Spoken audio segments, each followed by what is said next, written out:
Okay. Hi, good evening, everybody. This is the problem solving session for the NPTEL course Experimental Biotechnology. Yeah.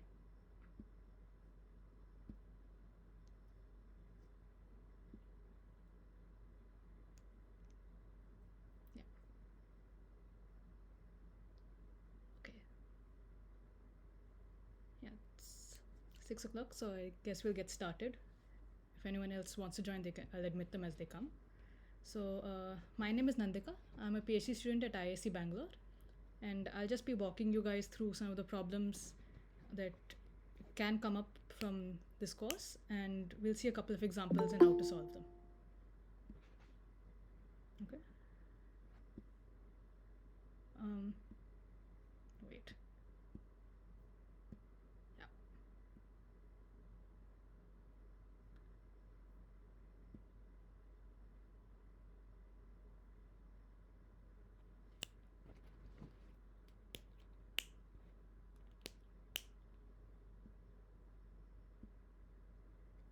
Yeah. Sorry about that. First, can everyone hear me?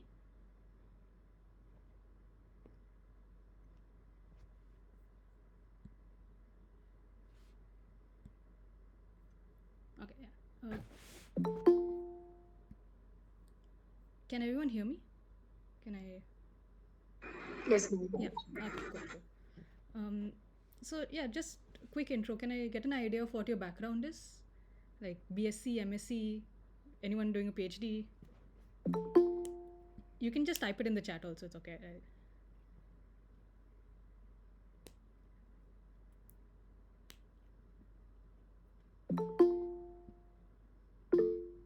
BSc. Okay. Cool. Cool.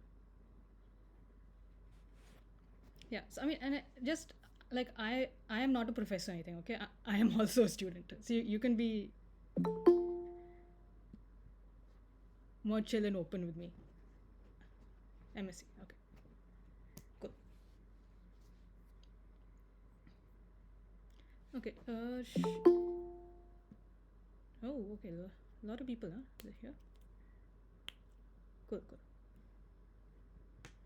Okay, I'll just give like 2 more minutes so that most people are able to join and they won't interrupt in the middle of the session. So just yeah. Yeah.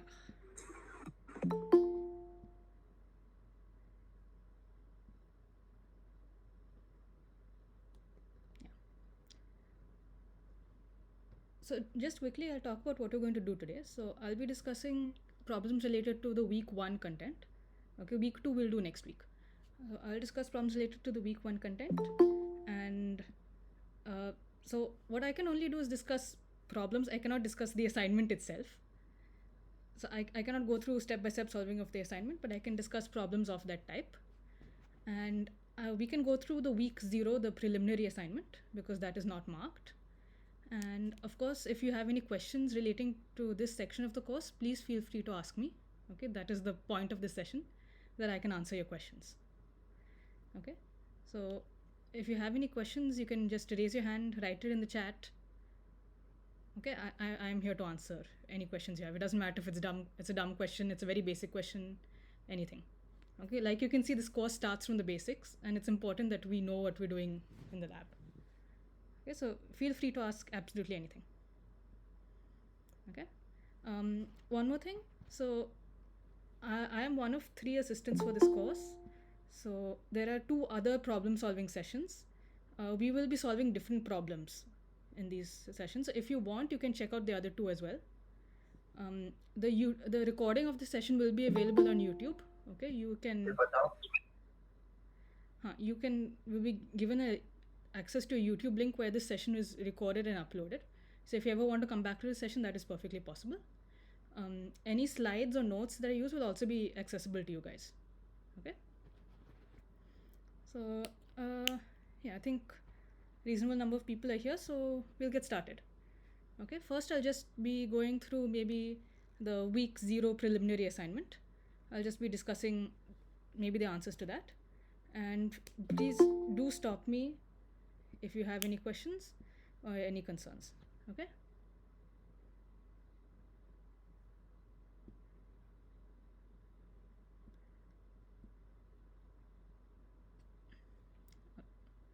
Okay, so just okay, I can't see you guys anymore, so you'll have to turn on your mic and talk to me if you have any questions. But everyone can see my screen, right? Yes, ma'am. Yes. Okay, cool. So this is just the week 0 preliminary assignment for experimental biotechnology, where this is just to have an idea of your preliminary knowledge. Okay, this is not going to be marked or anything. And I think all of you have had some time to solve this. So we'll just go through what the answers to this are. Okay. Which of the below mentioned reagents is not a chromogenic HRP based reagent? Okay, this is they've actually started with quite a tricky question.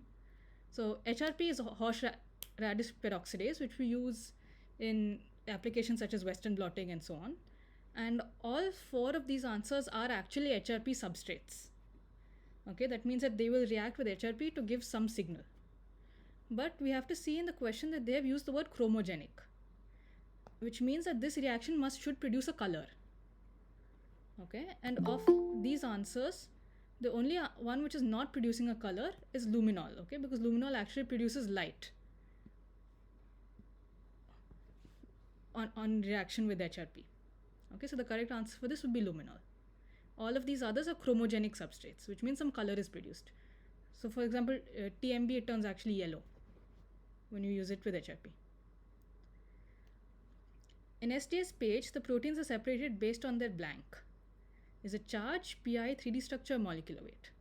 Now, this is a very fundamental basic concept of SDS page, that when we treat the sample for SDS page, the protein is completely denatured. Okay, and SDS is providing a uniform negative charge to the whole protein. So that means that there is no difference in charge. There is no difference in pi. It is completely denatured, so there's no difference in molecular weight also. So the only thing different, there's no difference in 3D structure also. So the only thing different in this is the molecular weight. So therefore, proteins are separated based on their molecular weight. Third question is regarding native page.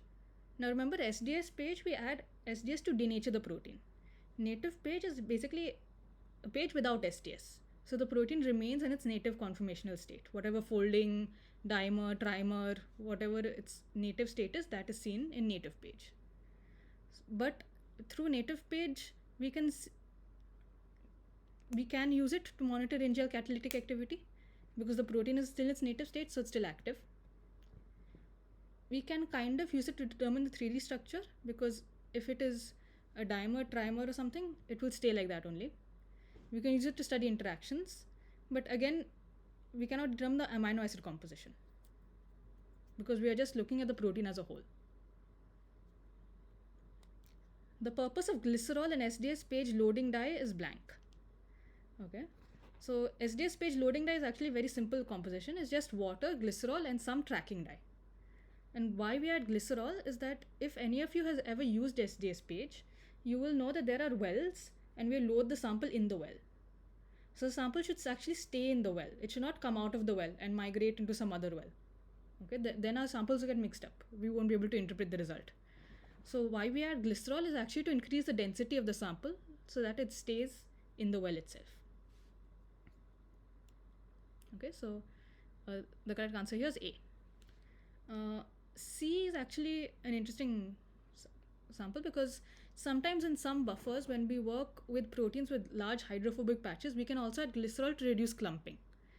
Okay, it can prevent aggregation in the hydrophobic patches, but that is not why we use it in SDS page loading dye. Okay, fifth, the main purpose of layering the dissolving gel solution with organic solvent is what? So when we cast an SDS page gel, first we cast the dissolving gel. Okay, we'll cast it to some level within that.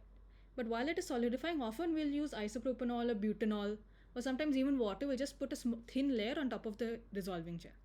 And that is because we want it to be cast evenly. We want a straight line and we don't want any evaporation to take place, which will cause the surface to be uneven.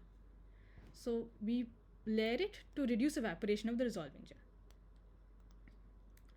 Okay, sixth. In native page, proteins migration is based on blank. Now we just discussed this with relation to SDS page.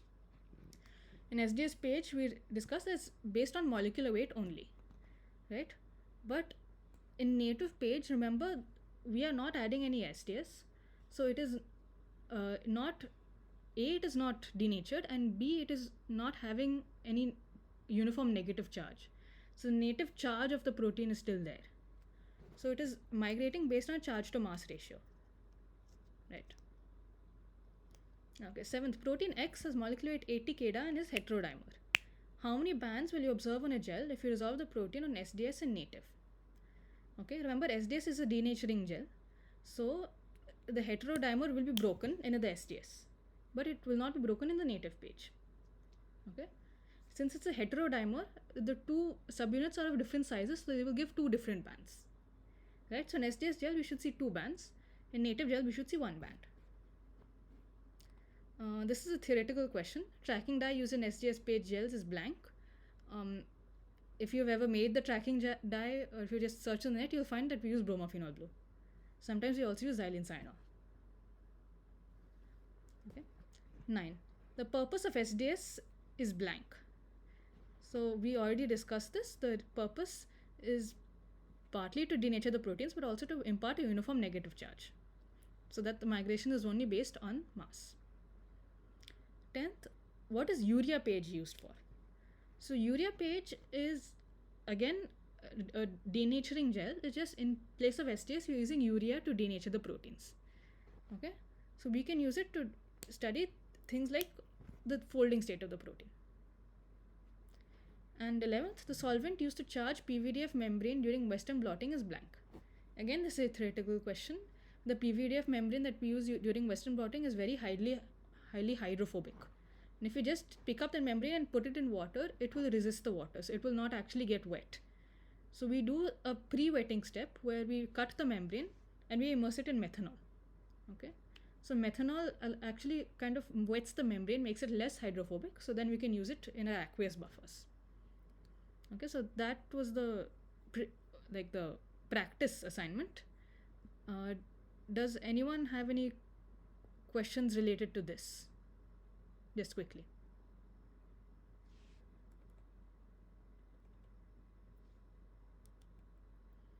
You can raise your hand, you can ask in the chat, anything is fine.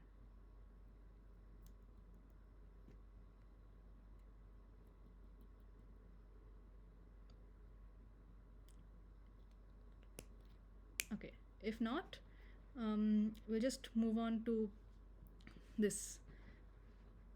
I'll just go through what the assignment for week 1 looks like.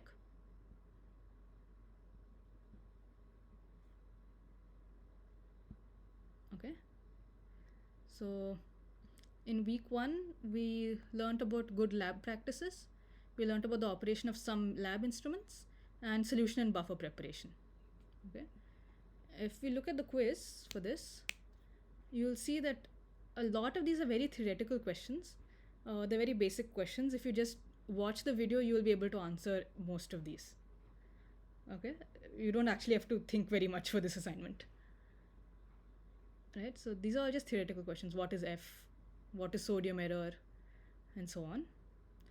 There are some numerical problems. So after this, I will go through some numericals. Okay. So numericals related to concentration, molarity, pH, okay, and the Henderson-Hasselbalch equation. Okay. So again, if you have any questions, please feel free to raise your hand, ask in chat.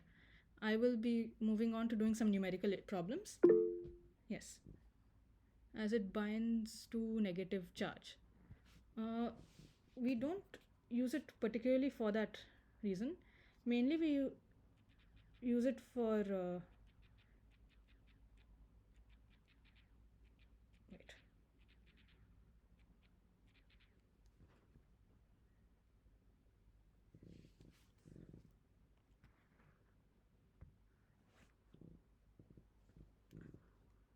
Other chemical that we can use instead of bromophenol blue. So you can use a chemical called xylene cyanol. Okay. So xylene cyanol is another blue dye. If you have some will also use actually Kumasi brilliant blue. It depends on your recipe, etc. We use bromophenol blue not necessarily as it binds to negative charge. We don't want it to bind to our protein. Okay. So if you've run a gel, you will know that the tracking dye moves as one dye front. Okay, and that allows you to get an idea of how much your gel has run. Okay, so by that dye front, you know that okay, my dye front is here, and proteins should mostly be above that dye front.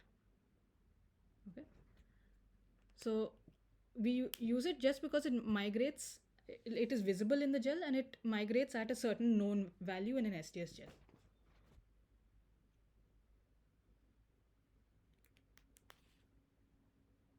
Okay. Yeah, thanks. Okay. Again, feel free, you can ask questions in the chat. I didn't feel like there was any need to discuss the good lab practices part or the lab instruments part of the course. I mean, I didn't prepare any practice questions on it. If you guys have doubts, please ask. But I thought it was more important to go over the numerical part because in this week we learned how to prepare solutions, how to prepare buffers, how to calculate the pH of these buffers. And that is something that is very, very essential in our lab life. So, like when you work in a wet lab every day, in question 5, can the answer be preventing the entry of oxygen? What is question? Acha, question 5 is that one about about putting the solvent on top, no? So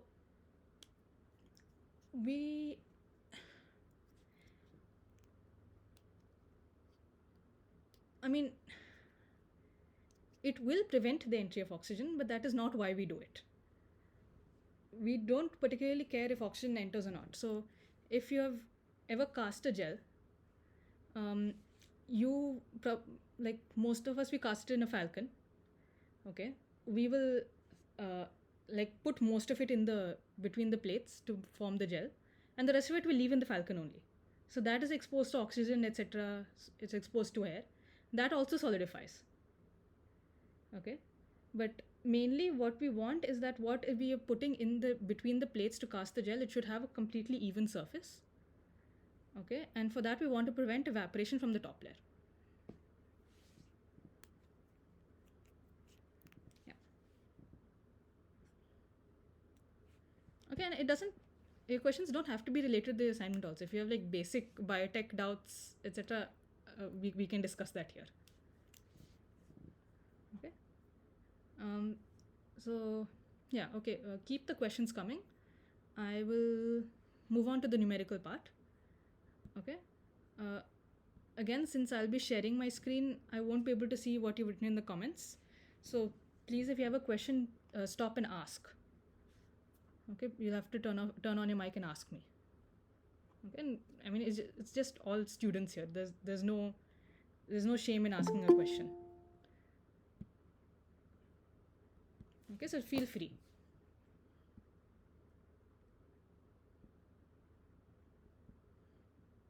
Okay, so just moving on to some of the very basic concepts we learnt, but some very important concepts we learnt in this week, which were concepts about concentration. Okay, so there are a number of ways in which we express concentration in the lab. So one of them is the most common that you will encounter, something called molarity, which is the number of moles of the substance in 1 liter of solvent. Okay, please remember the definition of a mole is that which substance which contains 6.022 into 10 to the 23 molecules of the substance. Okay, so number of moles per liter of solvent is molarity. This is like by far the most common concentration that we use in biology. A slightly different way to express this is called molality. Okay, please note there's an L in the middle. This is usually denoted by small m. And that is number of moles per kg of solvent. Okay, so we're describing it in terms of mass. If your solvent is water, this is not going to make any great difference because density of water is 1. But if your solvent is something else, okay, with a different density, then these two values can be very different. Personally, when I work in the lab, I have never encountered anyone using molality, but maybe if you work in a chemistry lab, you might use this, okay, more often. Another thing that we use for acids and bases is something called normality, or N, where we use something of called number of mole equivalents per liter of solvent. Okay, so this is essentially the number of acid equivalents, the number of base equivalents that we get from that acid. Okay, so if you think of HCl, HCl will ionize as H plus and Cl minus. So we basically get one acidic equivalent, one H plus. Okay, so for HCl, normality will be the same as molarity. But when you think about something called H2SO4, okay, we are getting 2 H pluses in each dissociation reaction, right? So we're getting 2 acidic equivalents from each dissociation reaction.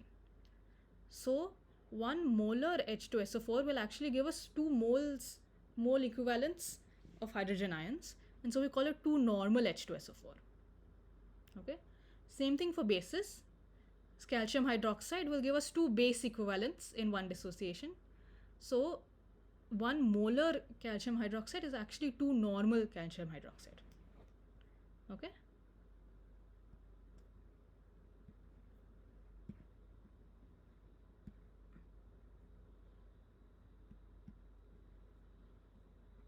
so yeah, so but again, normality is something we use sometimes, but molarity, please be very clear on the definition of molarity and how to calculate molarity. Okay, one more way of expressing concentration is in percentage.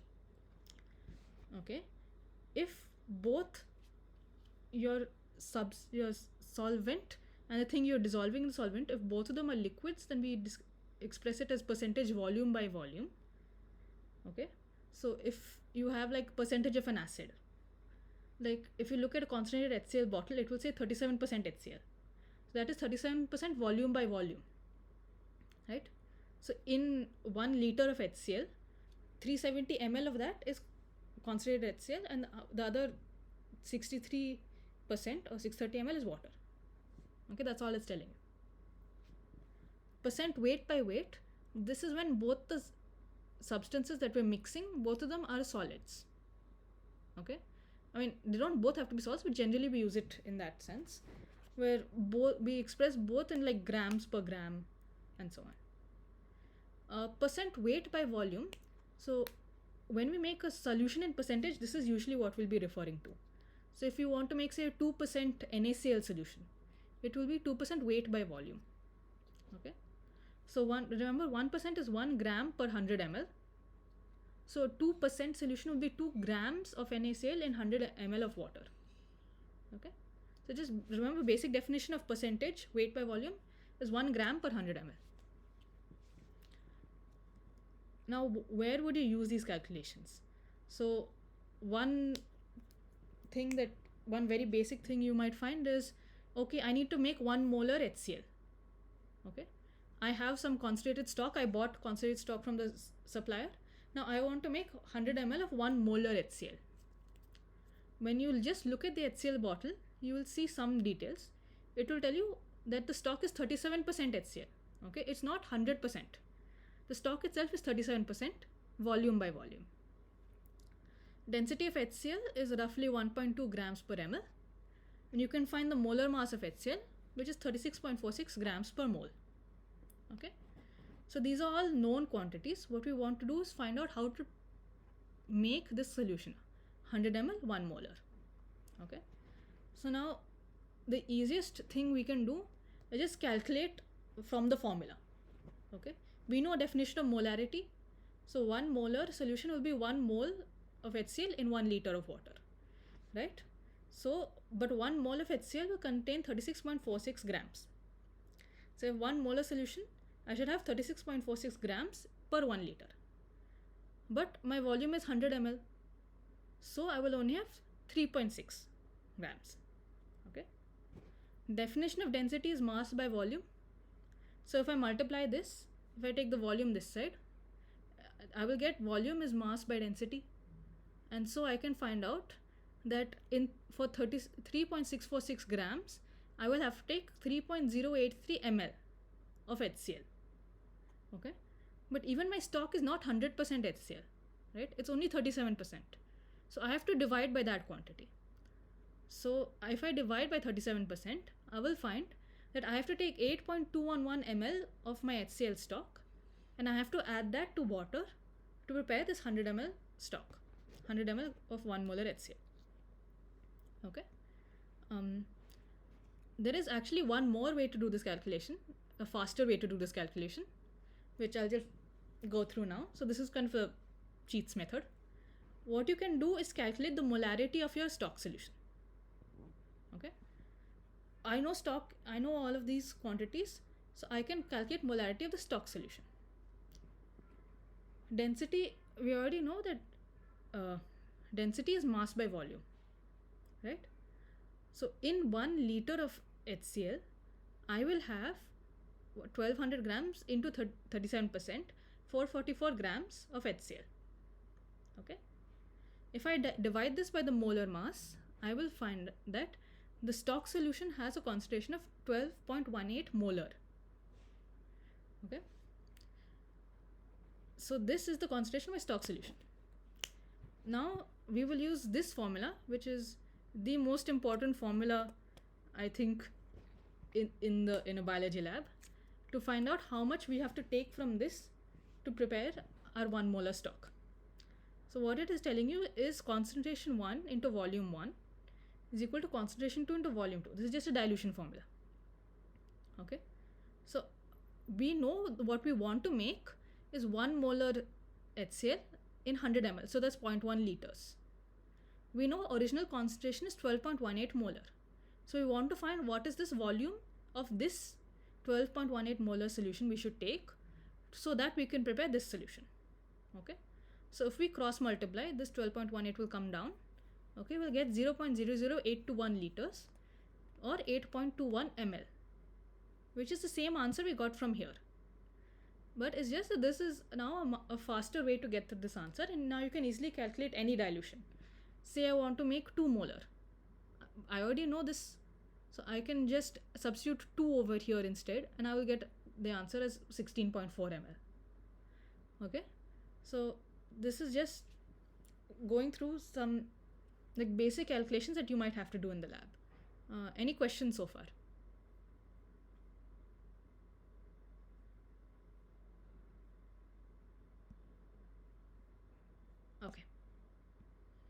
If everyone is okay with this, um, I thought we could do some problems. So what I've done is basically picked up some problems from previous year's GATE papers.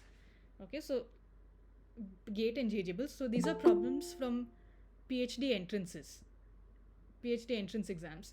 Okay, so you can actually get marks in GATE and so on just by learning these basic concepts. Okay, these are really easy problems. So I thought we'll just go through a couple of them. Um, Again, I'd appreciate it now because I can't see you guys. I'd appreciate it if you could just turn on your mics, just try answering the questions. Okay? Again, I can't see you, so I don't know who's answering, so don't feel shy. Okay? So we'll start off with this conceptual question. We have 700 ml of a solution in 2 bottles. Okay? Both bottles are 700 ml each. Label on A is 1 molar NaCl. Label on B is 1 mole of NaCl. Okay? So which statement is correct? Amount of NaCl in both bottles is the same.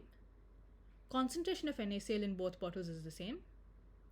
Bottle A has less NaCl, or concentration of NaCl in A is more than B. Okay, any guesses for this one?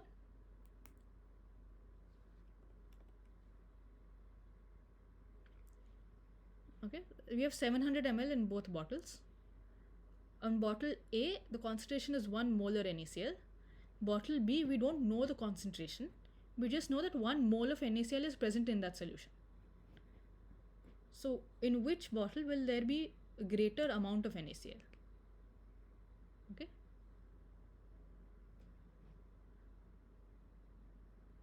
Any guesses? Anyone wants to type it in the chat?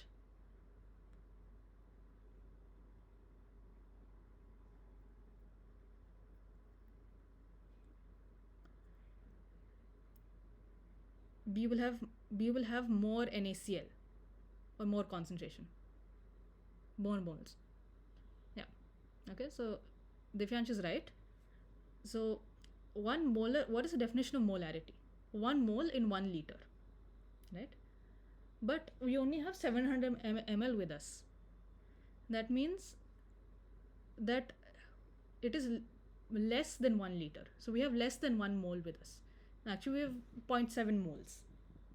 But in B, we already have 1 mole of NaCl, right?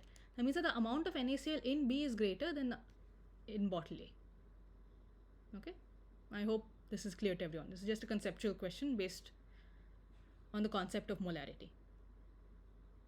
Okay? This okay. This is a numerical question. Okay, molecular weight of ethanol is 46 grams per mole. Density is 0.8 grams per centimeter cube. Okay, centimeter, it should be centimeter cube. Centimeter cube is same as ml. Okay, 0.8 grams per ml. What is molar concentration of ethanol at 23% wine? Okay, I will give you guys 2 minutes to think about this. Then I'll start discussing the solution. Okay.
Okay, you guys can write your answers in the chat.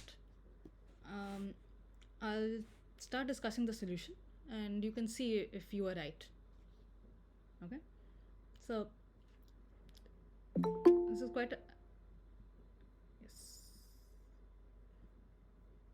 Okay, this is not a very difficult problem, but you just have to understand the concepts of concentration and percentage. Okay, what do we know? We know that the percentage of ethanol in this wine is 23%. So in 1 liter of wine we will have 0.23 into 1000, which is 230 ml of ethanol. Okay, just for ease of understanding we'll consider 1 liter. Okay, it's just easier for us to understand now. But the density is 0.8 grams per centimeter cube. So what is the weight of ethanol in this wine? The weight of ethanol in this will be 230 ml into density, right? So that will be 230 into 0.8 grams per ml, which is, if you use a calculator, which I will have to do quickly, into 0.8, 184 grams. Okay, so now we have already got the weight of this, right? So now to find the molarity, we will have to divide by the molar mass, right? We have 184 grams in 1 liter, so we need to divide by molar mass. So that will be 184 divided by 46 grams per mole. 184 grams divided by 46 grams per mole, which will give us final answer of 4 molar. Okay, the molar concentration of ethanol in this wine is 4 molar. Okay, is this clear to everyone, or do you want me to go through this again?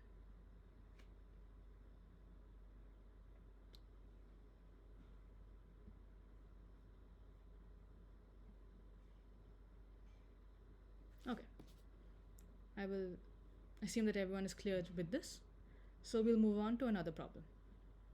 Okay, this is a problem about dilution. You're given 0.1 molar solution of glucose, which is the stock.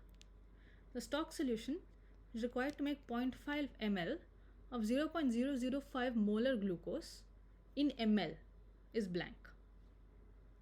Okay, so for this we will use the formula that we used earlier. C1V1 is equal to C2V2. Okay, just take a minute, calculate for yourself, and we'll go through the solution.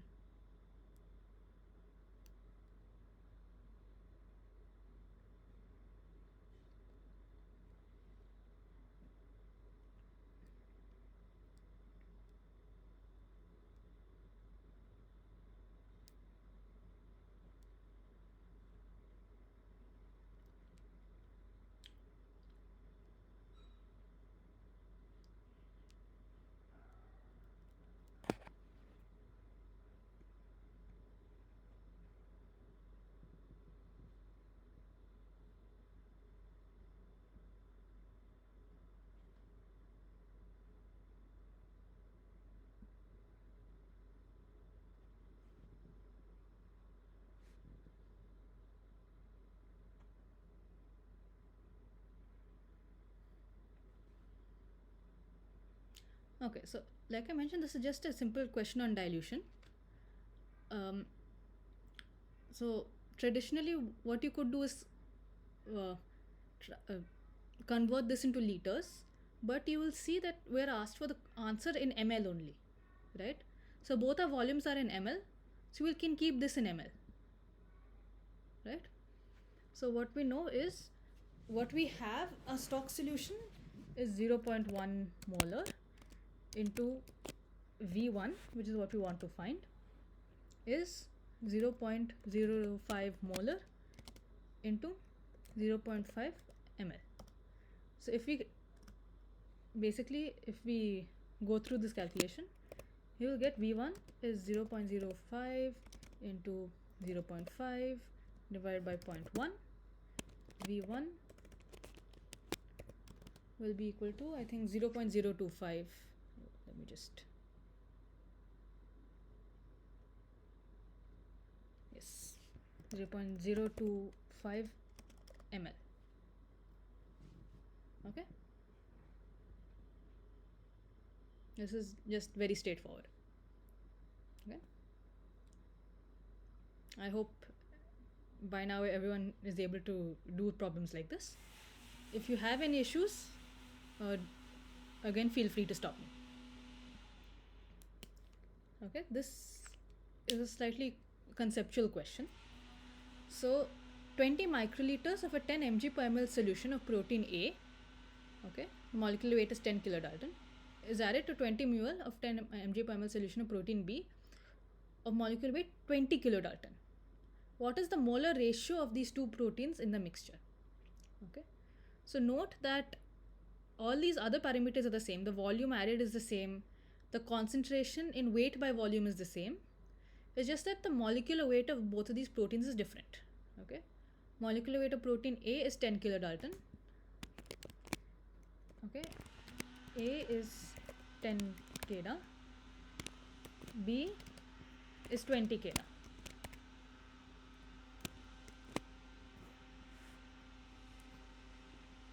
Right?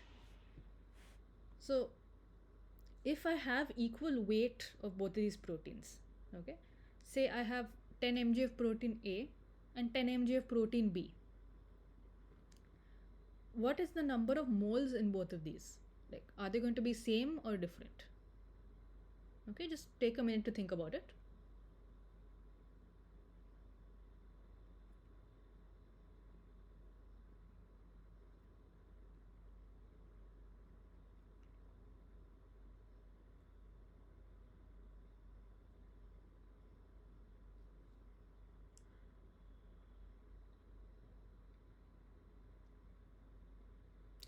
Okay, so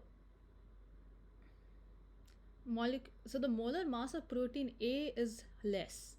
So that means in an equal weight of powder, protein A will have more moles. Okay, I hope this concept makes sense to everyone. Right? If I have one molecule with lower molar mass, one molecule with higher molar mass, when I take same weight of solution, there will be more moles of A and less moles of B.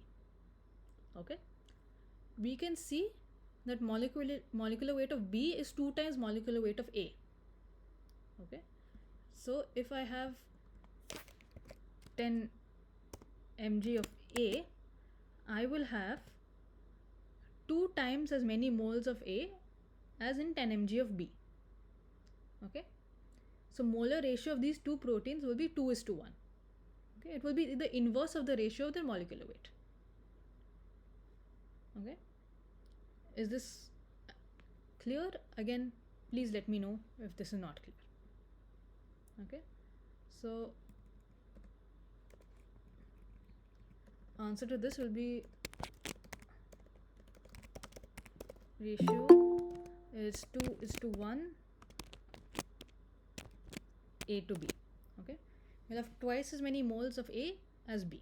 Okay, because molecular weight of A is half. Okay, yeah.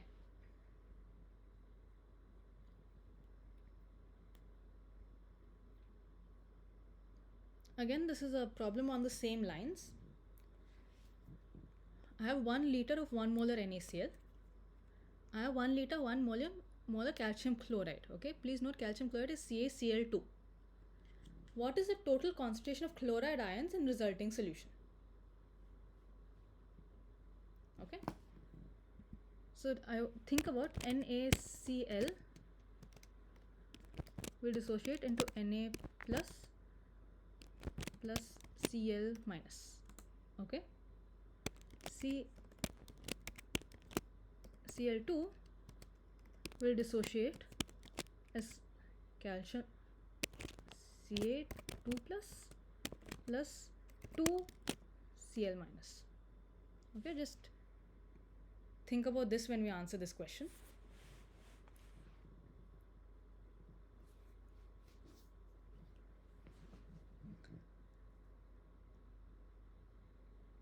So if we have when we have 1 molar solution of NaCl, we will get 1 basically this will result in 1 mole of chloride ions being released, okay, from NaCl. And we have 1 molar CaCl2 solution, so we're getting 2 moles of chloride ions from this dissociation. But total volume that we're getting is 1 plus 1 equals 2 liters, right? So molarity will be 1 mole plus 2 moles, right? 1 mole we got from NaCl, 2 moles we got from calcium chloride, upon volume, which is 2 liters, which will be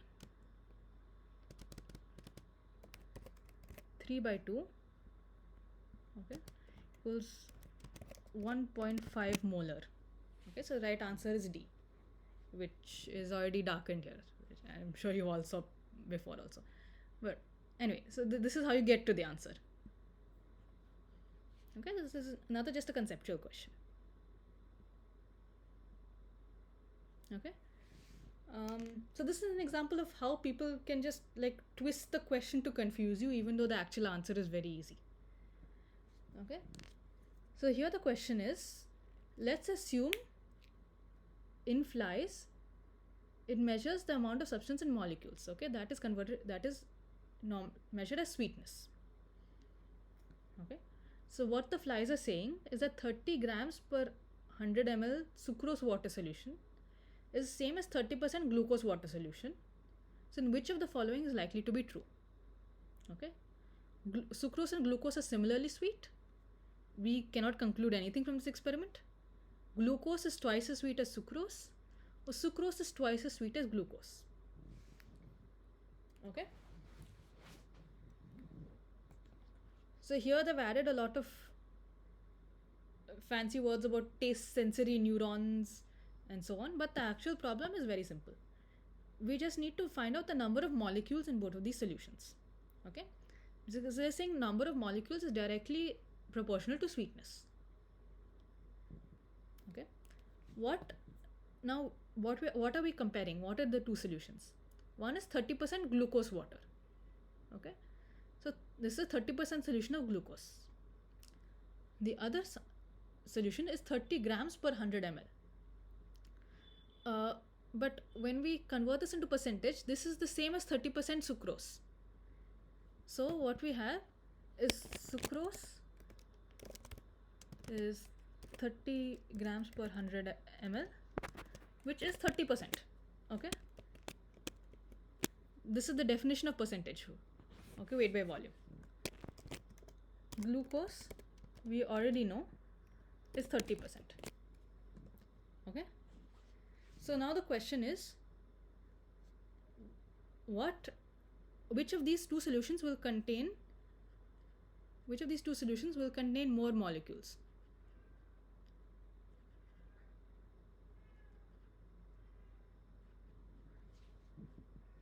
Okay, I'll just put up approximate mole weights. So glucose mole weight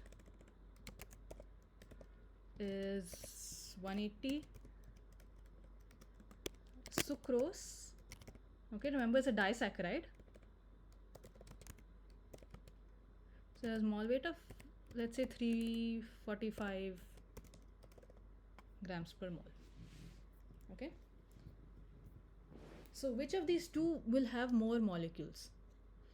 Obviously, since glucose is having a lower molecular weight, when we calculate the number of moles present, obviously there will be more moles of glucose present in the solution. Yes, if we just consider 100 ml solution, for glucose we will get 30 grams per by 180, which will be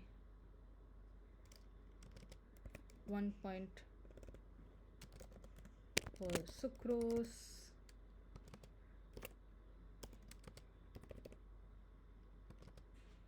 which will be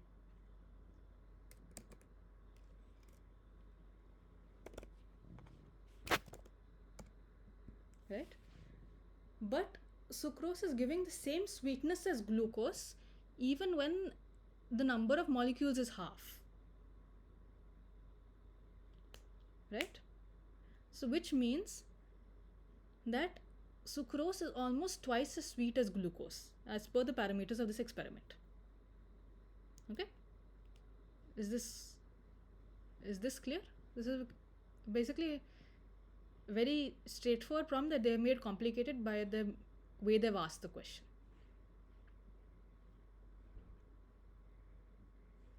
Okay, sorry. Swapnila, which question did you want me to repeat, this question or the previous question?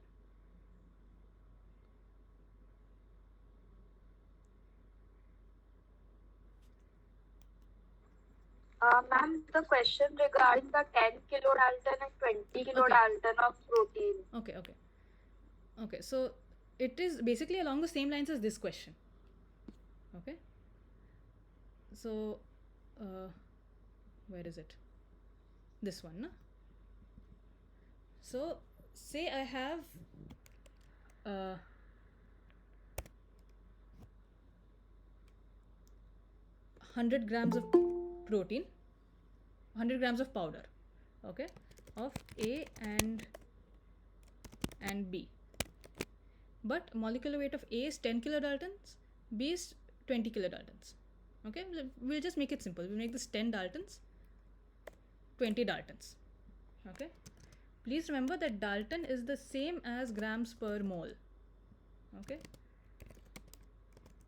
there is no conversion that we need to do here. Dalton has the same meaning. Okay, so when we now what we can do is calculate the number of moles present in 100 grams. So for A, number of moles present, N, will be equal to 100 grams by molar mass, which is 10, which will be 10 moles. For B, N will be equal to 100 grams by the molar mass, 20, which will be 5 moles. Okay, so in this solution the molar ratio will be 10:5, which is the same as 2:1, right? So there will be 2 times as many moles of A as there are moles of B in this mixture. Okay, this is exactly the same concept that we applied in this problem. Okay, is this clear? Yes, ma'am, understood. Yeah, okay, cool.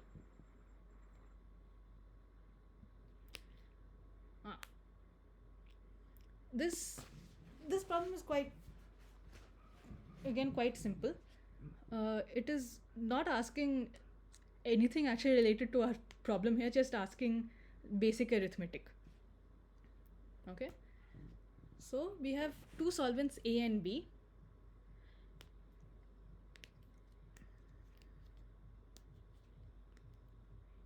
Okay, in which we are adding some 100 grams of our solute. Okay, solute will dissolve in more in A than in solvent B. Okay, so then when we mix the solution, there should be 1.5 times more of S in A than there should be S in B. Okay, assuming that solute is completely dissolved, how much of the solute is present in solvent A? Okay, this is just a simple arithmetic problem. Okay,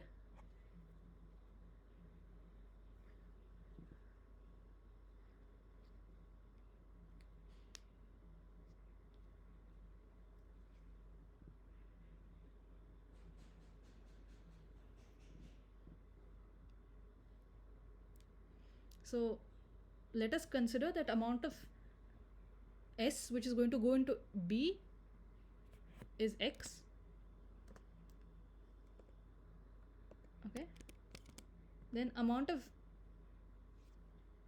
the solute which is going to go into A is 1.5x. Correct? So if I say, so the total amount of solution, so total solute is completely dissolved. So total solute will be x plus 1.5x, which is 2.5x. Correct? And which is 100 grams. This is information that is given in the question. Okay? So therefore x will be 100 divided by 2.5, which will be 40 grams, if I'm not wrong. Okay? So 40 grams is the amount of the solid which will be in the phase B. But what they've asked us is how much is there in phase A. So that will be 1.5x. It will be 1.5 into 40 equal to 60 grams. Okay? This is just a straightforward arithmetic problem.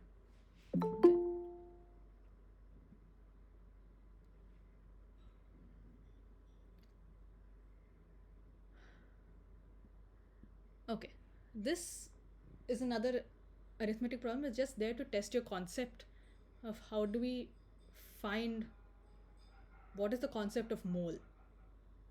Okay, so what they've asked, number of molecules of a nucleotide of molecular weight 300 grams per mole present in 10 picomoles is blank. Okay, now look at this question carefully. They have asked for number of molecules. Okay, nowhere have they mentioned what is the weight or anything. Okay, so this information they have given, okay, molecular weight of the nucleotide, is actually not required in this question at all. Okay, this is just a question based on mole concept. What we know is in 1 mole we will have 6.022 into 10 raised to 23 molecules. Okay, this is by definition.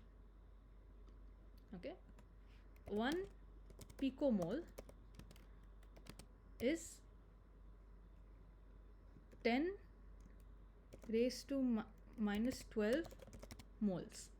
Okay, this is again a definition.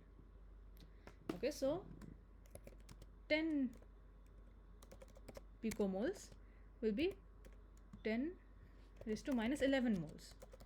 Okay, just simple.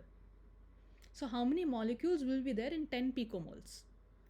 We just need to multiply 6.022 into 10 raised to 23 into 10 raised to minus 11. Okay, answer will be 6.022 into 10 raised to minus 12, sorry, 10 raised to plus 12, 10 raised to 12, right? So this will be 23 minus 11, which will be 12. Okay, if we round off to 2 decimal places, that will be 6.02 into 10 raised to 12 molecules will be present in 10 picomoles. Okay, again I'm repeating, this is just based on the mole concept. This will not change no matter what the weight of the nucleotide is, because we're just interested in number of molecules.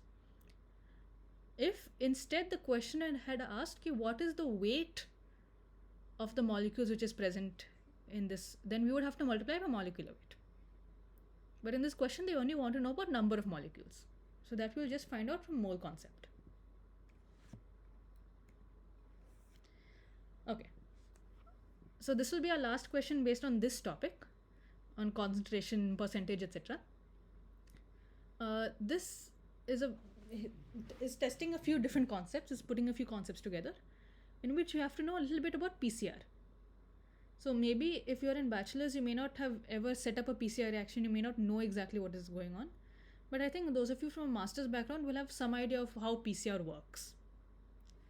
Okay, so here the question is, a PCR in 100 microliter reaction volume containing two primers at a concentration of 0.2 micromolar each is set up to amplify 250 base pair DNA fragment.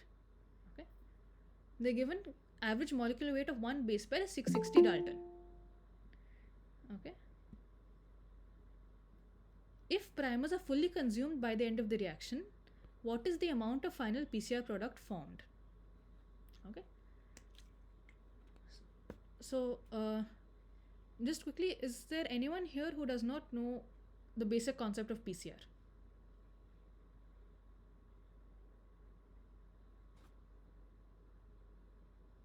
Okay, so I think everyone has an okay idea of how PCR works. So how PCR will work is that we will have our template and two primers will bind to two ends of the template, and those will be amplified to form our PCR product. Okay, the concentration of the primers is 0.2 micromolar,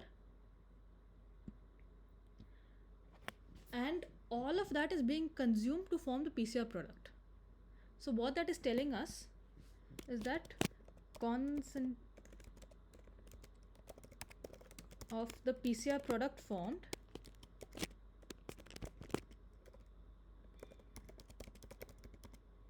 will have to be equal to the amount of primer that is there, because the product cannot be formed without the primer, and the primer is being completely used up in the reaction.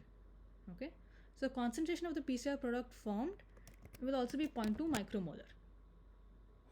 Okay, for simplicity's sake, we will say this is 0.2 into 10 raised to minus 6 molar. Okay, this is just in our to help in our future calculation. Next, what they've given us is volume, which is reaction volume,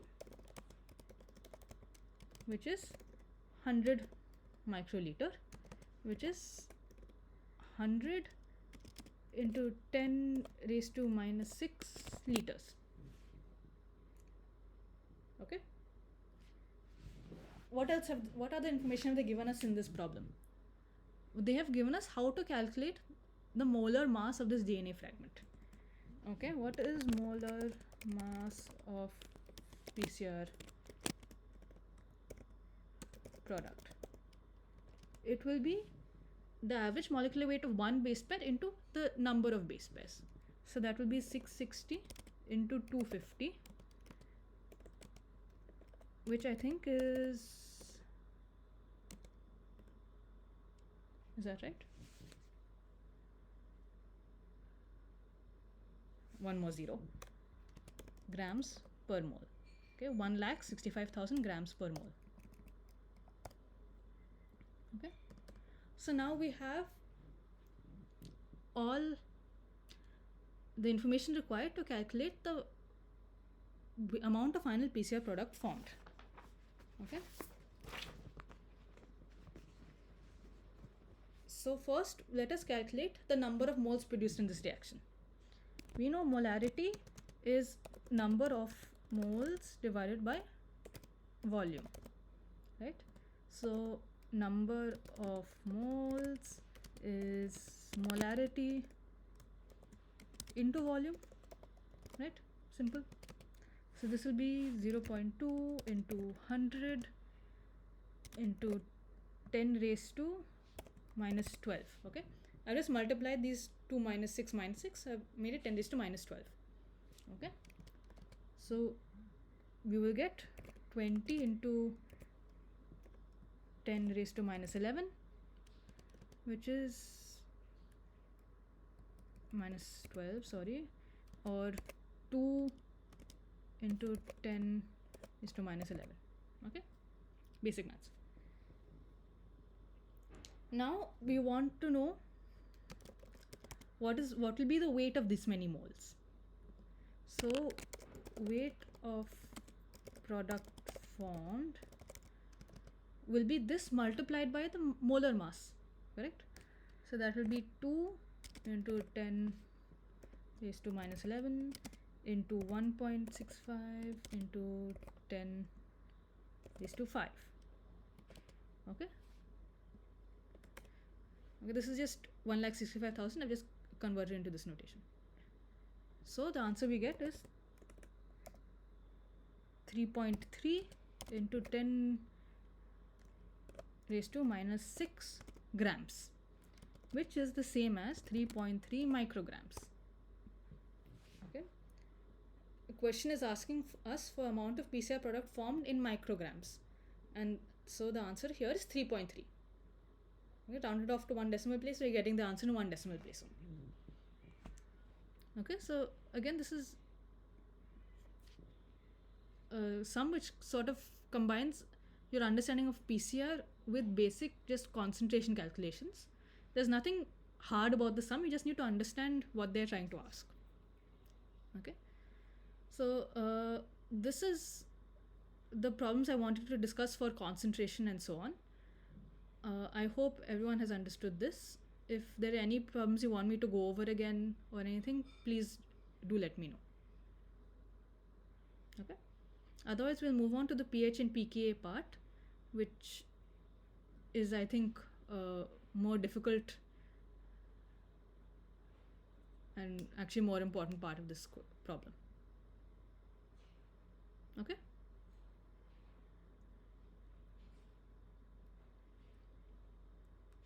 Okay. So we'll move on to this section on pH and pKa.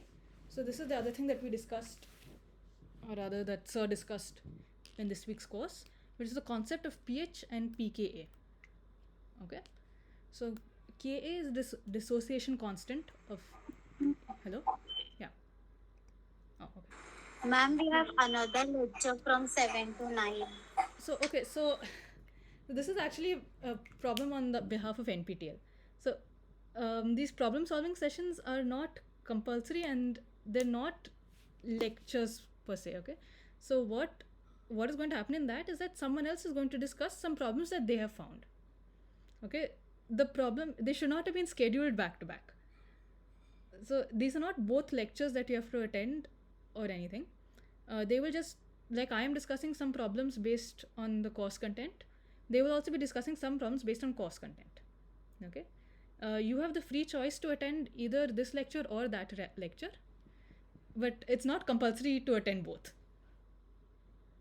Okay, if you want to stick around for this discussion on pH pK, you can stay. If you want to see what is going on in that lecture, you can see, like, either way. By the way, there is actually also one more problem solving session for this course on Tuesday. Again, like, even that is not compulsory or anything. You can join whichever session is best for you in terms of timings or anything like that, and see what problems are being solved in all of them. Okay, none of these sessions are compulsory. They're just here so that we can help you understand the course material better and we can solve any doubts that you have. Okay.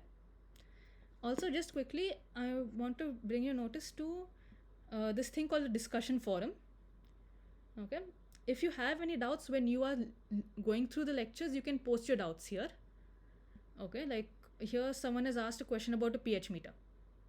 Okay, now all of us are also part of this forum, so if you post your question here, we can answer the question during the week also. Okay, you don't have to wait for the problem solving session to ask your questions. So please do make use of this forum. Okay, just want to let you know. So you guys want a break or good to go?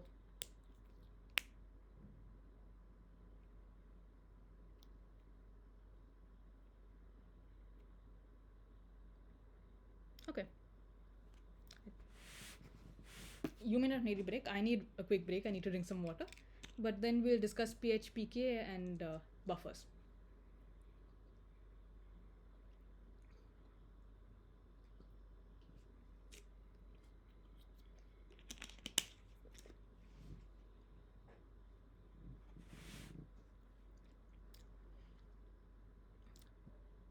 Okay, so coming back to this topic, so as we know, when we have an acid in water, it will dissociate Okay, this will dissociate as H plus and A minus. This H plus can combine with H2O to give the hydronium ion H3O plus. Okay, so we get something called dissociation constant, which is H3O plus or H plus and A minus concentration of these two divided by the concentration of our undissociated acid. Okay, this is just the dissociation constant of your acid Ka. If we take negative log of Ka, we get something called pKa. Okay, and similarly, if we take negative log of hydrogen ion concentration, we get pH. Okay, so do remember, pH is nothing but negative log of the hydrogen ion concentration in your solution. Okay, so if we know the hydrogen ion concentration in solution, we can calculate pH. Okay, it's very easy. We know hydrogen ion concentration is 1.3 into 10 raised to minus 5 molar. Okay, so pH will be minus log of this value, which is minus log of 1.3 into 10 raised to minus 5. So pH of the solution is 4.9. Okay, you guys must be familiar that pH of pure deionized water is 7. Okay, anything lower than that, we call that acidic. Anything higher than that is basic. And similar to pH, we can define something called POH. Okay, which is nothing but same definition but for OH ions. Okay, now we can calculate things like pH easily for a strong acid like HCl. But what if we have a weak acid? Okay, it's like something called benzoic acid. We know this dissociation constant Ka. What will be the pH of this solution? Okay, so benzoic acid will not dissociate completely. So if I have 0.2 molar, that does not mean that I will automatically get 0.2 molar hydrogen ions in my solution. Okay, because it is not going to dissociate completely. It is going to dissociate partially into H plus and C5H6CO minus. Okay, but some amount of it is still going to remain in the undissociated form. And how much, like what is the equilibrium between these two forms, we will get to know by the Ka. Okay, dissociation constant. So for weak acids, there is one shortcut formula you can use to find the hydrogen ion concentration, and that is root of Ka multiplied by initial concentration of the acid. Okay, so here our dissociation constant is 6.3 into 10 raised to minus 5. This value is given. Initial concentration of benzoic acid is given 0.2. So if I multiply this, take the square root, I can get the hydrogen ion concentration, okay, in molar. And we can just put this in the pH formula and find that pH will be 2.5 approximately. Okay, these are just basic concepts of pH and how we can calculate pH of any solution. Another concept we learnt, and this relates to buffers, and we learnt a very important equation this week called Henderson-Hasselbalch equation, which relates pH and pKa. Okay, it says pH is pKa plus log of this ratio, A minus upon HA. A minus is called the conjugate base and HA is called the conjugate acid. Okay, so basically if you have any acid, this is HA and this is A minus, which you get after dissociation. This is a very important formula. We use it for buffer formation, but also what it can tell us is the degree of ionization. Okay, so basically the pKa is defined as the pH at which our acid is 50% ionized. That means 50% of it is HA and 50% of it has become H plus and A minus. Okay, so this becomes log of 1, which is 0, and pH is equal to pKa. Okay, and we will use this concept to solve some numericals. Okay, I just want to make sure that this concept is clear to everyone. The concept of what is pH, what is this pH pK relation, what is percentage ionization, all that. I hope this concept is clear to everyone, because we need to understand this clearly to solve any numericals based on this. Okay, so again, feel free to stop me, ask what's going on. Okay, so we'll start with a fairly simple question. Yeah, pOH of a solution of NaOH is 11.3. What is the concentration of H plus in this solution? Okay, please note what they've given us is pOH. Okay, pOH is negative log of OH minus concentration. But one thing you should always know is this relation, which is pH plus pOH is always equal to 14, or rather it is equal to 14 for room temperature water. Okay, room temperature aqueous solutions. So we will consider this. Okay, we will consider this as a room temperature aqueous solution. And we will use this relation that pH plus pOH is equal to 14. Okay, now they have given us value of pOH. So pH of this solution would be 14 minus 11.30, which will be, I think, 2.7, right? Yeah, 2.7. Okay, so what this means is minus log H plus is 2.7. So how do we find hydrogen ion concentration? Okay, that means H plus is equal to 10 raised to 2.7. Okay,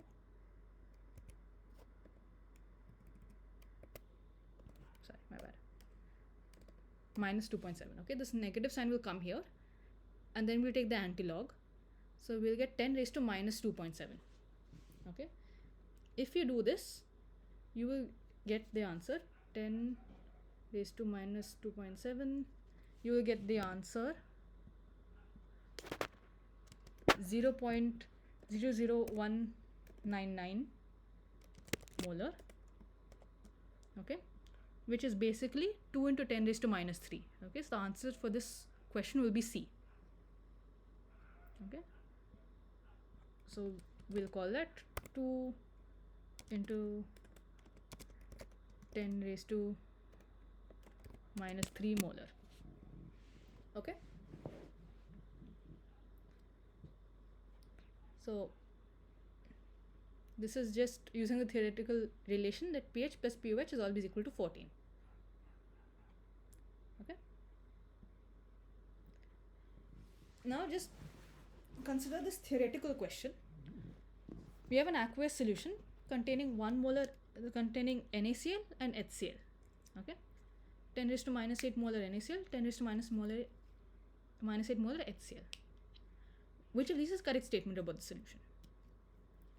Is it a buffer? Will the pH be greater than 7? Will the pH be less than 7? And is it not a buffer? Okay, so first I'd like to hear what your thoughts are. Do you think this will be a buffer?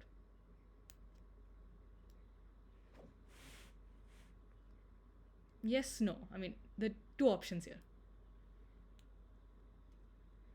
HCl is a strong acid, so it will ionize as H plus and Cl minus. The other component in this solution is NaCl. Okay. Do you think HCl and NaCl will be able to form a buffer?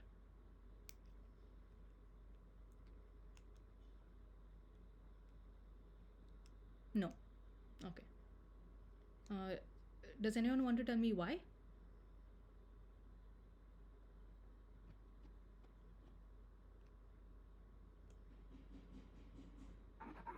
Common ion effect won't be there because both will dissociate completely. Yes. Correct. Thank you. So, essentially what Devansh is telling us is we cannot use a strong acid to form a buffer because it will dissociate completely. Okay, so we cannot make use of the common ion effect. Right? So, we have already ruled out it is not a buffer. Easy. So, A and B options are gone. Now, will pH be less than 7 or greater than 7? I think this is obvious to all of us that we have added HCl. There is no other base. So, obviously, pH will be less than 7. Okay? The main question is this forming a buffer or not? And as you correctly told me, this will not form a buffer. Okay? Okay, these are all about pKa. So, now we'll get into some more pK related questions. Okay. The pH of 1 liter buffer solution containing 0.2 molar acetic acid, 0.3 molar sodium acetate is 5. Okay. What they are asking us is what is the Ka of acetic acid. Okay. So we will solve this using Henderson-Hasselbalch equation. Okay. What do we know? pH is pKa plus log of A minus by HA, right? Now, what you'll see is that they've actually given us a lot of information in the problem itself. They've given us the pH, okay? pH is 5. They've given us this concentration also, okay? So, let us see what is A minus in this. A minus here is CH3 COONA. Okay, so A minus is going to come from here, and they've told us this is 0.3 moles. 0.3 moles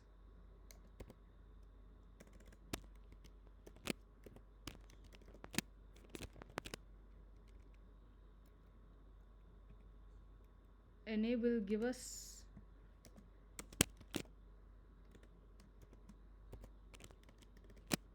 right, and this is 0.3 moles per in 1 liter, which is 0.3 molar.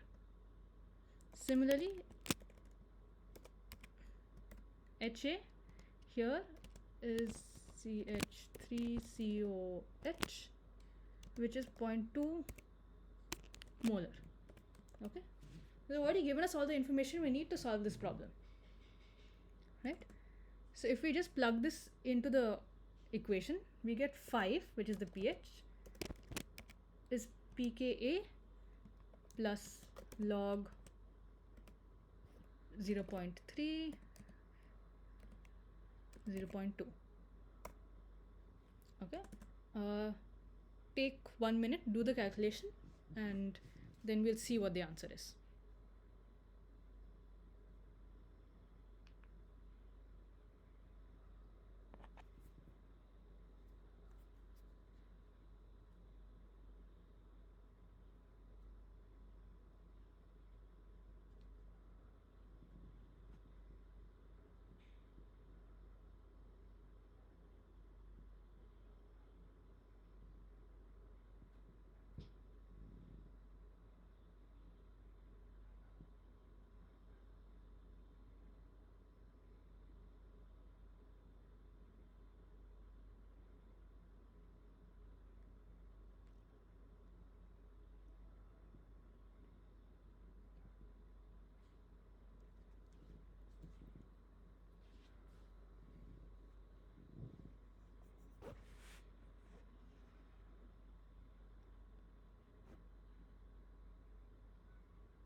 Okay, so calculation here is fairly straightforward. We get 5 is equal to pKa plus log 1.5, right?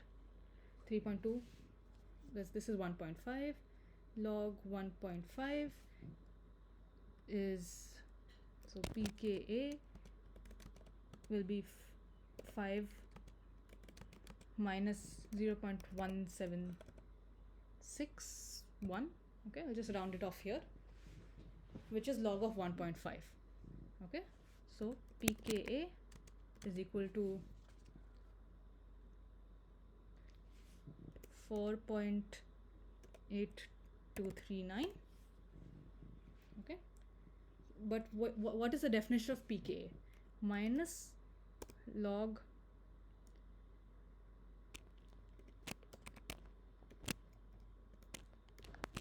Ka is 4.8239, right? So Ka is equal to 10 raised to minus 4.8239, which is 10 raised to minus 4.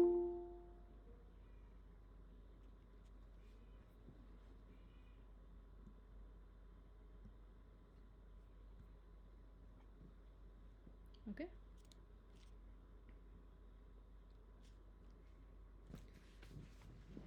If anyone is following along doing this calculation, you will see that it is approximately 1.5 into 10 raised to minus 5.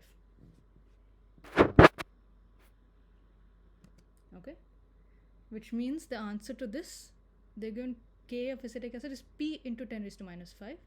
So the answer for this would be 1.5. Okay.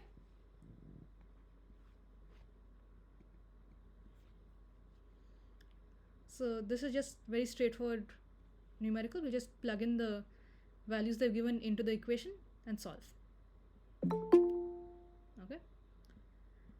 So like I discussed earlier, we can also use it to find things called like percentage protonation or percentage ionization. Okay. So this is another problem relating to the same formula. They've given pKa of amino group of zwitterion is 9.6. Molar solution at pH 9. What is the percentage of the amino group of zwitterion protonated? Okay. So what have they given us? pH 9.0.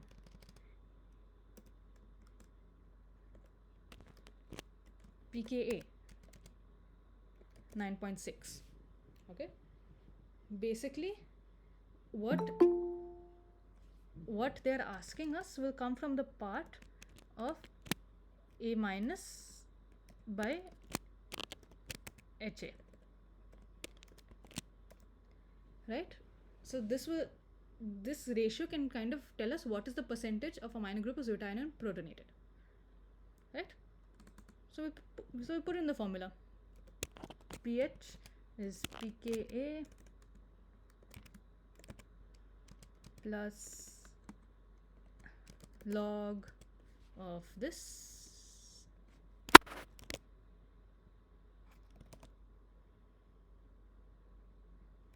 right?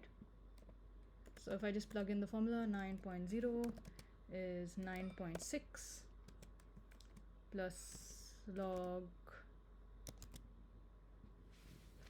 okay? So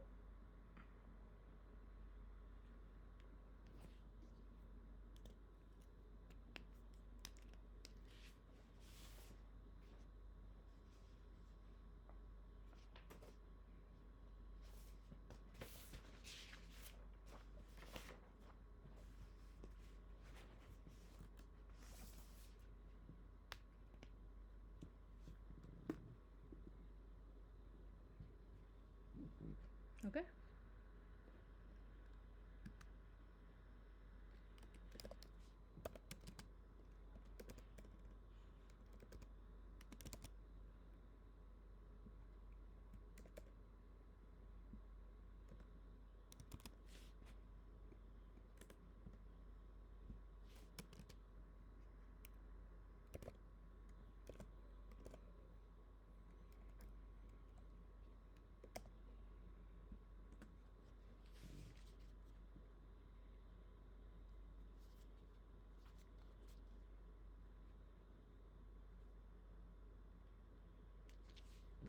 Right, so this will give us a value of, okay, approximately, right? So but this is just telling us the ratio, what they want to know, what percentage of amino group is protonated. So basically they want to know what percentage of this is an HA form. Okay, so for this we'll just use unitary method. Let us assume that HA is X, and therefore A minus will be 100 minus X, right? Simple, because total percentage is 100. So percentage of protonated form is X, percentage of unprotonated form is 100 minus X. Okay, so just using unitary method for this, I think you guys can go through this calculation fairly easily. There's nothing complicated about it. You will find that X will be 80, or that 80%, how did this come from? Okay, or that 80% of the Zwitter ion is protonated. Okay, is this clear?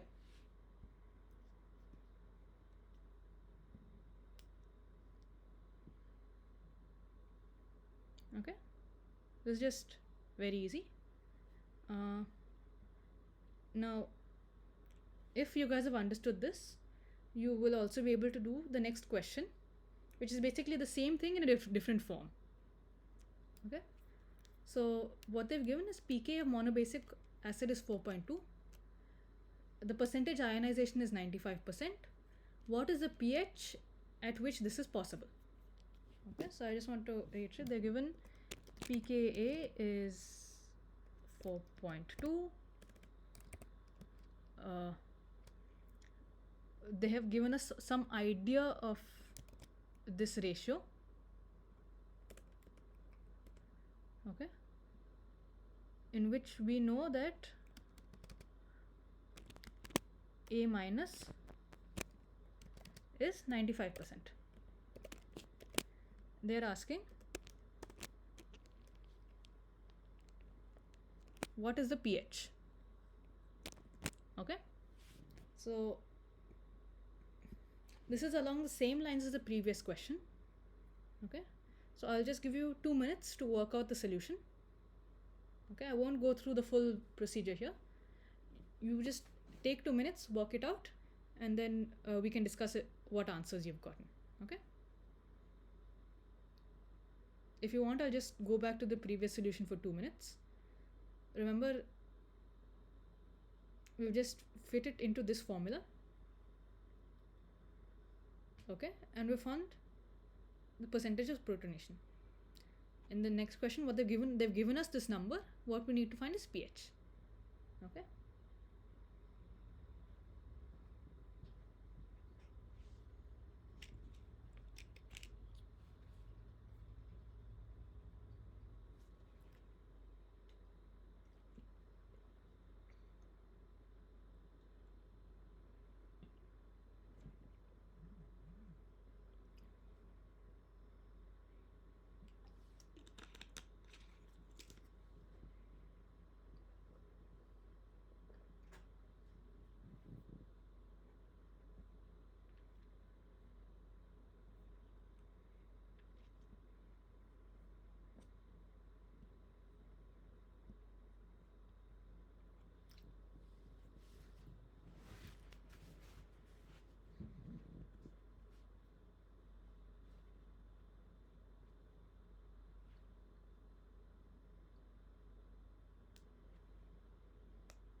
okay, anyone has any approximate idea of what this will be?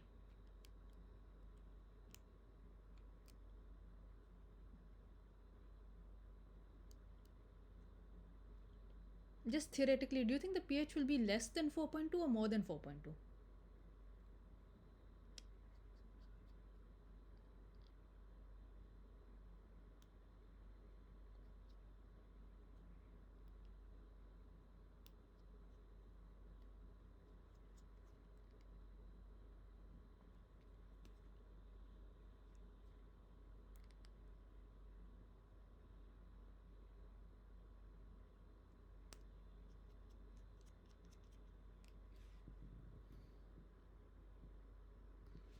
Okay, you guys can take your time and figure this question out.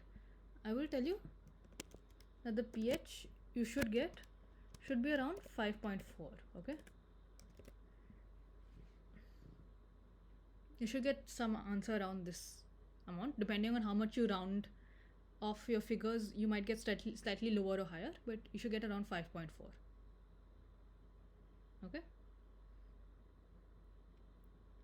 but I hope everyone has understood how to do this question, because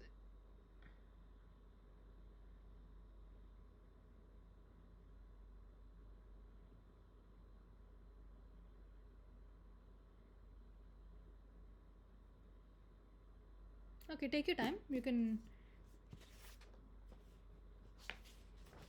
can spend some time doing it at home, think about it and so on, but it's not a very difficult question at all. Okay, I hope you guys have got it. So then I'll just move on to the last problem I had planned for today, which is a very straightforward problem. If you guys watch the video, this might be familiar to you, where it's basically asking you, if we want to make a phosphate buffer, we will use the second pKa phosphoric acid.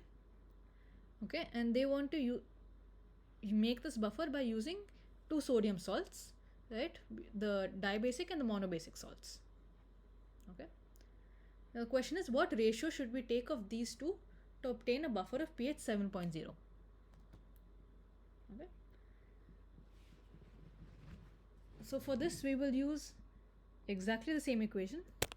pH is pKa plus log of this. Okay, now what are these two species here? What is the conjugate base here, right?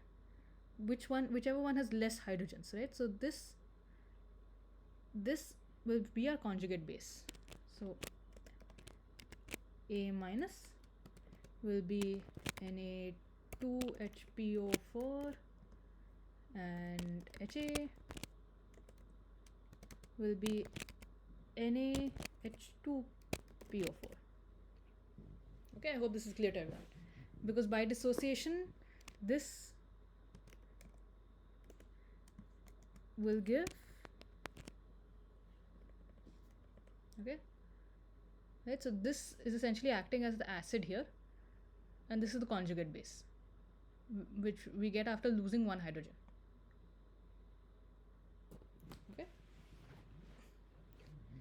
so what they are asking is the ratio of these two, Na2HPO4 to NaH2PO4. Okay, it's even in the same order. They're just asking for this ratio. So we can easily find that by plugging in these values. So pH is 7.0 is 6.8 plus log x, where x is what we need to find. So log x will be 0.2, right? So x will be 10 raised to 0.2, which will be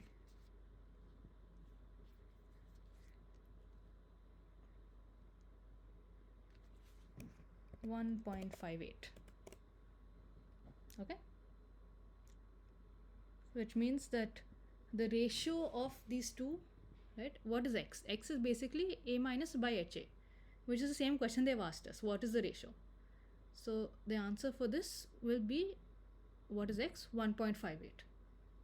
We'll need 1.58 times this to obtain a buffer of pH 7.0. Okay, again this kind of example was discussed in the video, rather in Sir's lecture. So if you have questions relating to this calculation, you can always go back to that video and see that explanation again. I think Sir's explained it very clearly. Okay. So those are the problems I had prepared for this section. Do you have any doubts relating to pH, pKa, how to do these calculations, etc.?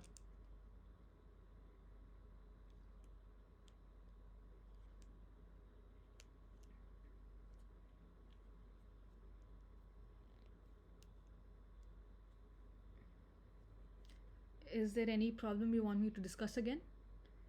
Because I'm always happy to do that.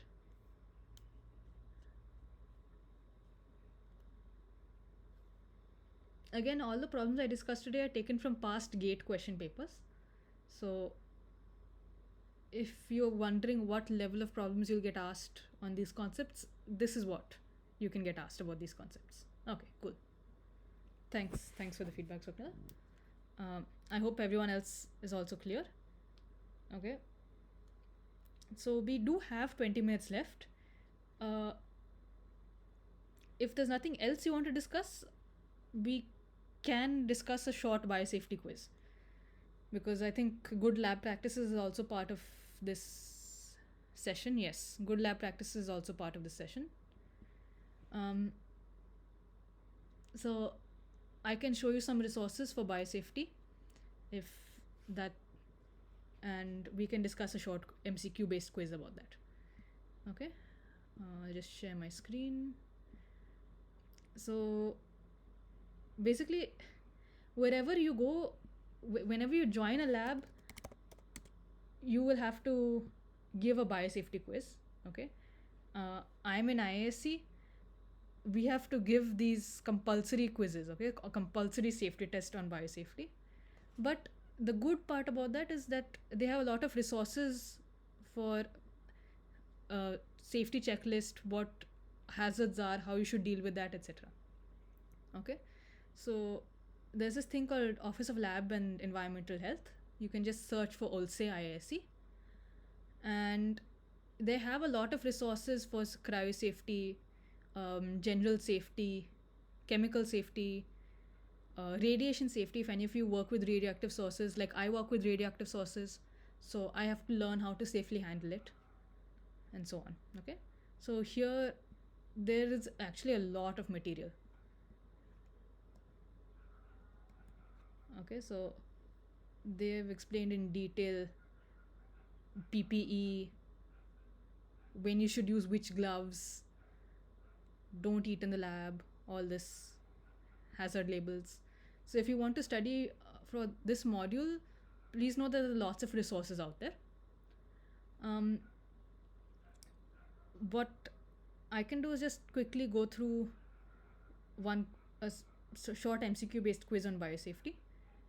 Okay, it's just going to be a quick common sense thing, and then we can discuss if you have questions. Okay, so I'll get rid of this.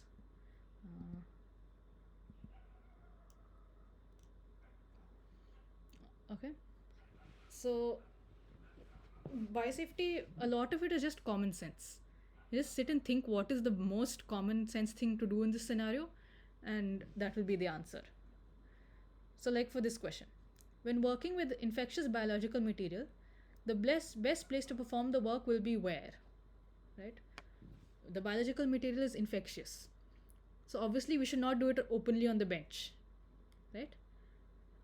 If we do it in a clean bench wearing a dust mask, we are protecting ourselves, but we are not protecting everyone else in the lab, right?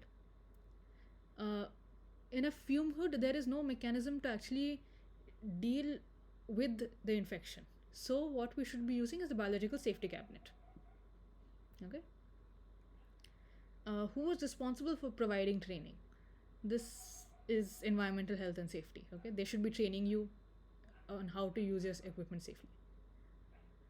Biosafety is working safely with biological material or organisms with potential to cause disease in animals, humans, plants, all of the above. Generally, we do all of the above. But which of the following procedures can generate aerosols? So, if any of you have ever done sonication, you will find that we do it in a closed cabinet, right? No one is doing sonication in an open cabinet. And part of it is because sonication makes a lot of noise, but mainly it's because while sonicating the cells, you can produce an aerosol, right? Which is why sonicate is always in a closed cabinet. Okay? When you're using a pipette, you're not taking any of that precaution. You're not wearing a mask or you're not pipetting in a hood or anything, no? That's because pipetting is not going to generate an aerosol, but sonicating will. Okay? This is not necessary. Acronym HEPA, as in HEPA filter, stands for high efficiency particulate air filter. Okay, just common. Class of biosafety cabinet is usually a class 2. This is again very technical knowledge. It's okay. Risk group 2, these are not terms we use in India. Biosafety level containment should be certified monthly, but no one does it. Okay. Is it okay to wear sandals as long as you wear socks? False. We use a lot of dangerous chemical material that can actually leach into your sock. Okay, so if you like spill HCl or acetic acid or something, okay, and it falls on your foot, it will get soaked into your sock and it will actually stay in contact with your foot. Okay, that is not what you want. Okay, and again, if something heavy falls on your foot or something, you should not be wearing socks. You should have some protection. So they will always say, please wear closed shoes in the lab. UV light and open flames are necessary in biosafety cabinet. UV light, yes. Open flames, some people use it, some people don't use it. Depends how paranoid you become. But UV light absolutely is necessary. If you have spill in the lab, you should clean it up and not tell anyone. If you have a spill in the lab, you should definitely clean it up. Okay, it is your responsibility to clean it, as long as it's not hazardous material. And you should also tell everyone that you've spilled things. Okay, if it's just liquid culture media or something, absolutely clean it up.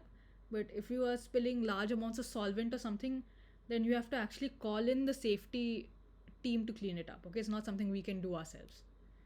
So decontaminate rotors, cups and centrifuge after each work session. This we should do. No one usually decontaminates the rotors and centrifuge, but cups at least you should clean. Okay. Infectious agent and biological material must be disinfected chemically or biotically before final disposal. This is true. If you're generating biohazard waste, so if you're working in tissue culture or something, you have to discard into a separate bag. You have to autoclave that bag, or if you have media, you have to add bleach. Okay, and then you can discard the material. You cannot just pour it down the drain, throw it in your garbage, anything. Okay, you have to first disinfect the material and then you can throw it. All lab personnel must be made aware of hazards, obviously. You should not be working in an area where you don't know what the hazards are. Okay, it's dangerous. Biohazard sign must be posted on lab door, correct? Human cell lines are treated as bloodborne pathogens. This is actually true. Okay, especially primary cell lines are treated as pathogens. Exposure should be reported. This is true. If you have any incident, if you have fire, you have some spillage, anything, you have to report it. Health services is closed. You should wait till the next day. This is false. You should go to the hospital. Okay, don't wait. You may think that nothing serious has happened to you, but you should go to the hospital. When it's hot outside, it is permissible to wear shorts and sandals. Unfortunately, this is false. I know it is extremely hot in summer and we all have the temptation to wear shorts, but we should be wearing full body clothing and closed-toe shoes while working in a lab. Okay, so yeah, biosafety quizzes will usually ask you things like this. Okay, these are just simple. Most of it is just common sense.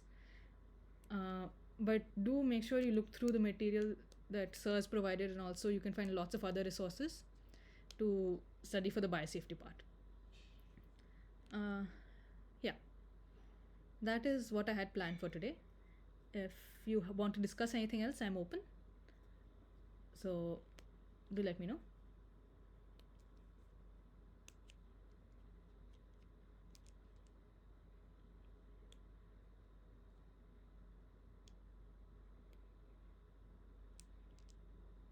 Okay, I mean, if not, then we can call it a day and we can meet again next week. Okay, like just to reiterate, these are problem solving sessions. They're not part of the official coursework. We are just here to help you with any doubts. So we will discuss what has been taught in the week. We will find some problems related to what has been taught. We can find some problems related to your assignment and discuss those so you get a better idea of how to solve the assignment. If you have any questions, you can ask us, and we are always happy to help. You can always use the discussion forum, or you can come in these weekly meetings and ask. So I will have sessions every Saturday from 6 to 8. There are 2 other people who are also having sessions because this is a very large course and there are a lot of people enrolled in this course. So depending on your time availability, whatever is most convenient, you can pick which session you want to attend and come each week if you have questions. Okay? Ma'am, where do you get these questions? Okay, so the questions, the numericals I solved today, I picked up from past question papers for GATE. Okay, graduate aptitude test in engineering. I picked it up from the chemistry and biotechnology, life sciences and biotechnology papers. Okay, just because I thought you should get an idea of what is asked in competitive exams based on these concepts. Ma'am, could you get it in some one place? Okay, so the questions I solved today will all be available. Okay, the slides will be available to you if you want to go through those. Otherwise, I think actually you can find a lot. These are very basic concepts, so you can find them in a lot of textbooks. I think even the NCERT books, class 11, class 12, will have problems based on this. If you want, I'll try and find a few more problems and keep it at the end of the PPT if you want to solve those. Okay, ma'am. Okay, ma'am. That will be helpful. Thank you, ma'am. Sure.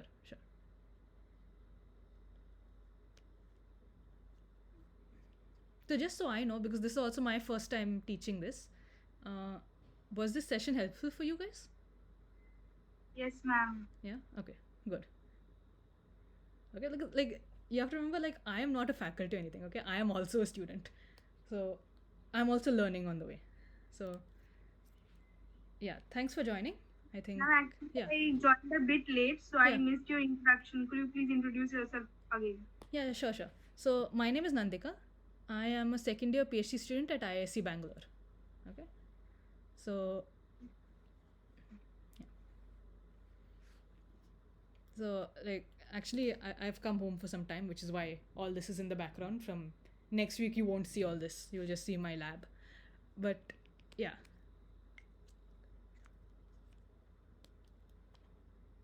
Okay, ma'am. Thank you. Sure. Okay. Thank you all for joining. Hope you learned something. Yes. Cool. Thanks.